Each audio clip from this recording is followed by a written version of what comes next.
بسم الله الرحمن الرحيم. السلام عليكم ورحمة الله وبركاته. عاوة برنامجكي سوغانتا وحوية حسن فارح رفاع أو نيجا أخري يبوكي سنان عربي.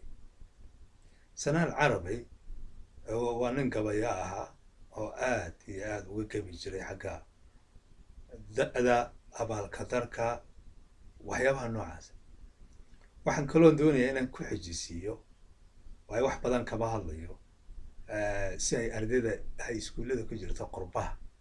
si ay suugaanta uga faa'iidaystaan baa mid kasta in yar baan ka siinaya marka ninka la yidhaaho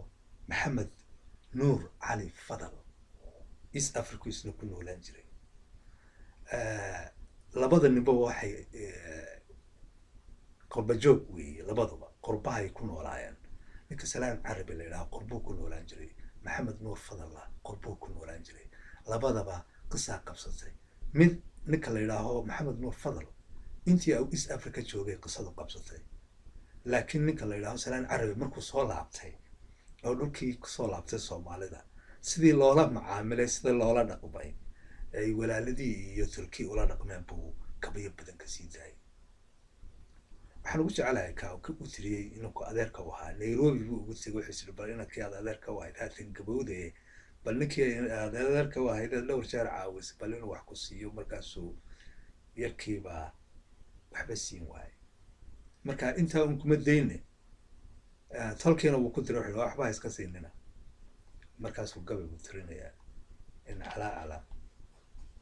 hase yeeshee gabigiisa caawa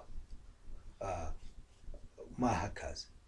kan waxa weeye isagoo labaatan jir ayuu qooqay markaasuu doonay uu guursaday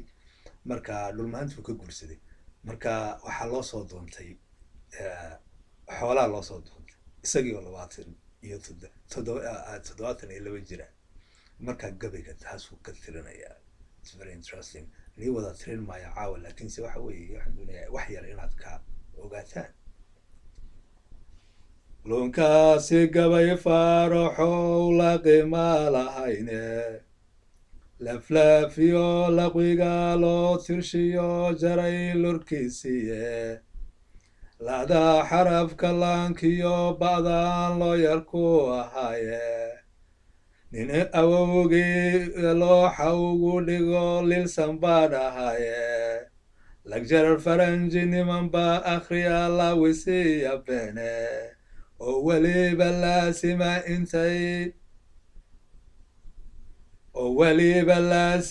intay libisku moodaane anse waxaan u laaqimahayaa mid ay ku luqshaane mar hadduu lilaahida ka baxo waa liisan jabane mar hadduu lilaahida ka baxo waa liisan jabane nin labaanta buuxsaday adduun way lagdaamayaane haddaan anigu loo fariiqin haatan low labaye nin ciradii lamaanaha dhigto laylsan baan ahaye 12 baan dulmaray waana la hubaye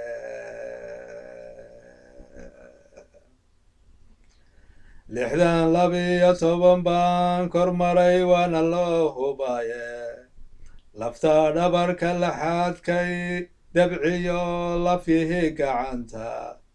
lubigayga layl xalay maladin ladadyadii taahe waa taala leemada indhaha araagulitaaye liiqliiqad baanahay sidii lula dabayleede marka gabayga uu wadayaa hase yeeshee maaha ujeedadeedu inaan sida kusoo gunaaniday ilaa yani muxuu ahaa inaan gabayga nin wada sheego laakiin haddii aan kula jeclaan lahaa in uun gabaygan siduu ku dhammaaday wuxuu leeyahay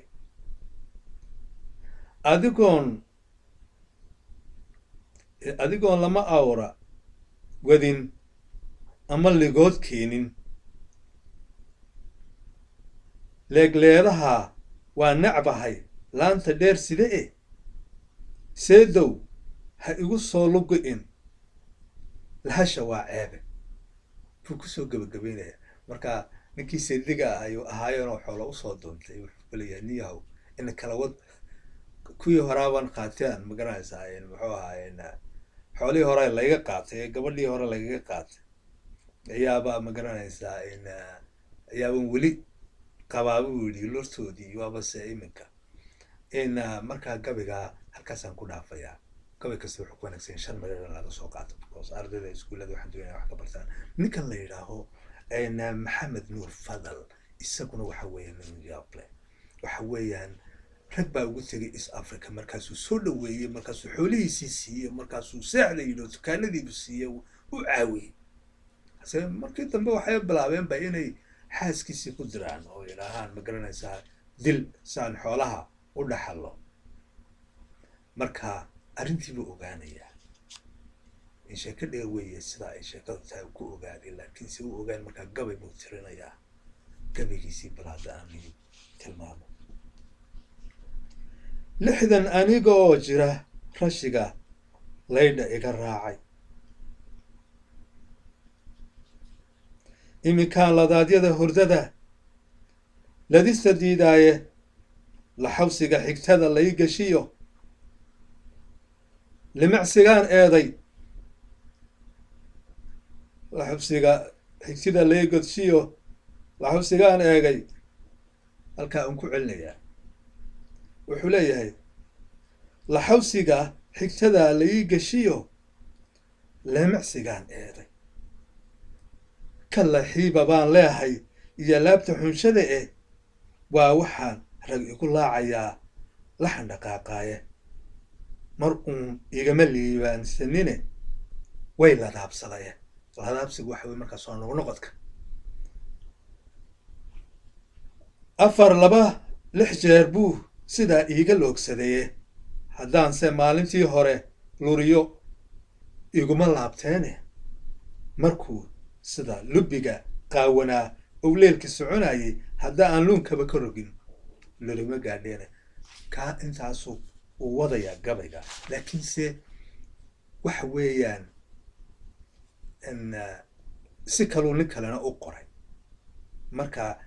san liida doqoneed baa loo bixiyay gabaygan ka horena libkad ayuu ahaa sheekooyinka waxa inoo soo ururiyey nin la yidhaaho allah mustacaan waarku aaway magacaagay maxamed nin la yidhaahaan u malaynayaa maxamed something waxaan ka xumahay inuuna magaciisa ku qorin hase yeeshee waa nin aad caam uga ah inuu ururiyahaa maxamed sheekh xasan iyo cabdilaahi xasan rooble iyo maxamed cali xasan raggaasaa inoo ururiyey waana buuggii koowaad collectionkii cadadkii koowaad waxayna qoreen buuggan muddo aad u horeysa oo aan u malaynaya inayba ahaydba markii qurbaha lasoo galay inay ahayd iyagoo jooga dalka Sweden waa 1993 markii haddaad doonaysaan inaad buugga iibsataan iyo libkad gabayga aad u wanaagsan yahay waxa weeye waa buuggan waxaad ka helaysaan maxamed sheekh xasan baad ka helaysaan buuggan waxa weeyaan wuxuu leeyahay diiwaanka gabayada Soomaalida cadadka koobaad wuxuu u bixiyay gurmad collection of Somali poems volume 1 وحسن فارح ورفع عاو انتاسان kaga baxaya barnaamijka waa inoo markale sababtoo waxaan doonayaa inaan ninkan wuxuu qoray inaan kulba wax naga siiyo nin aad iyo aad u wanaagsan kol haduu isku taxaluujiyay inuu hidiya dhaqankii Soomaalida ururiyo kol aw jaamac Umar Ciise cidina gaari mayso laakiin se dhalinyaradan dambe waxaan jecelahay ku dhiirigelinayna inay ururiyaan markaas sidaa yahay wanaagsan caawa